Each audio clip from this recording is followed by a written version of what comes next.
Have you ever stopped to think about who, or maybe what, the real unsung performers are in music videos?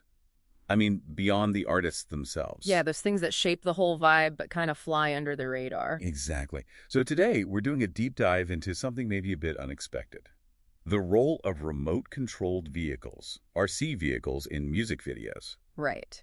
And our mission really is to unpack how these machines, everything from rugged trucks to fancy drones, aren't just props sitting there. Hmm. They're often active tools, they help tell the story, and sometimes they're powerful symbols of a whole culture. And it's fascinating how their use tracks the tech itself, isn't it? From like a niche hobby thing to something everyone knows about. Totally. It's a mirror to how RC tech has grown. Okay, so let's unpack this. We should probably start with a big one. Beastie Boys, Sabotage, 1994. Iconic video. Oh, yeah, the classic 70s cop show parody. Brilliant. Absolutely brilliant. Now, there's this persistent idea, this rumor almost, that one of the key shots, that super low-angle foot chase, The really gritty one, yeah, it feels like you're right there on the pavement.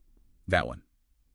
The myth is that it was filmed using an RC car. What's the real story there? Well, what's fascinating here is while it feels like an RC shot, the evidence, like visual cues and production details, points elsewhere. Oh, okay. So not an RC car. No, actually. Almost certainly it was a custom rig built onto a skateboard, probably just a crew member running along with it. Seriously, a skateboard. Yeah.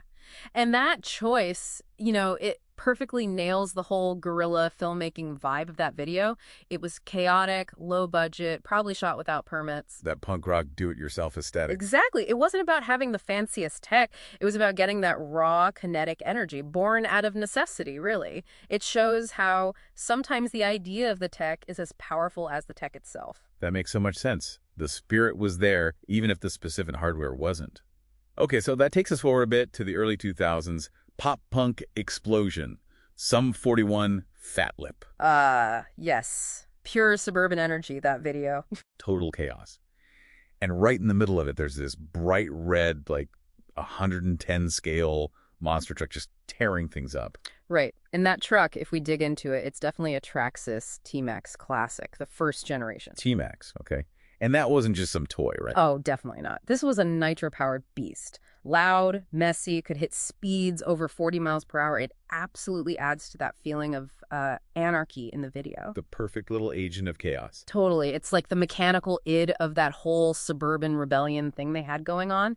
And crucially, this likely wasn't product placement. It felt more authentic than that. Yeah, it was a massive subcultural signifier. The T-Max was the truck for bashing back then, that part of the RC hobby that's all about big jumps, high impact, basically just driving it hard. Which fits perfectly with the pop-punk crowd. Exactly. It connected directly with that audience. Ah. By putting the T-Max front and center, Sum 41 were kind of validating that hands-on, maybe slightly destructive energy of their fans. It signaled, we get it. You can almost smell the nitro fuel. Okay, big jump now. Let's go to 2019. Doop Doos, Crunk Ain't Dead. This is different again. The RC vehicle here isn't just causing chaos, it feels like a co-star. It absolutely is. And this really brings up the question of how these things go from just being in the video to performing in it. So what is that vehicle? It looks incredible. It's a heavily customized 110 scale RC lowrider. Probably started life as a Red Cat chassis, but then, layers of custom paint, pinstriping. And the hopping. It moves with him. Right. It's got this complex multi-servo suspension setup specifically for hopping, and it performs right in sync with Duke Deuce's gangsta walking. It's amazing. So it's more than just a cool visual. Way more. It acts as a kind of cultural avatar. It's a miniature showcase of all the craftsmanship and style of real lowrider culture. Its performance is like visual proof that, Crunk ain't dead. The culture is alive, adapting, finding new ways to express itself. Wow. So the RC becomes part of the music's identity itself. Precisely. That's quite a journey then. From like a hypothetical tool people thought was used to a symbol of a subculture to a fully performing ghost star. Mm-hmm. And it keeps evolving, right? I mean, look at something like Joni I's Audios video from 2022. Mm-hmm. They used an FPV drone first-person view mounted on an RC car. Yeah, for those incredibly smooth, fast, immersive shots. It feels like you're racing alongside whatever's happening. It just shows the tech keeps pushing creative boundaries.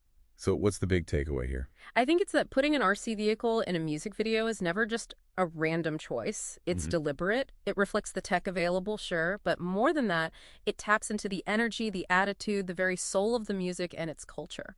It's using these machines to tell a richer story. Exactly.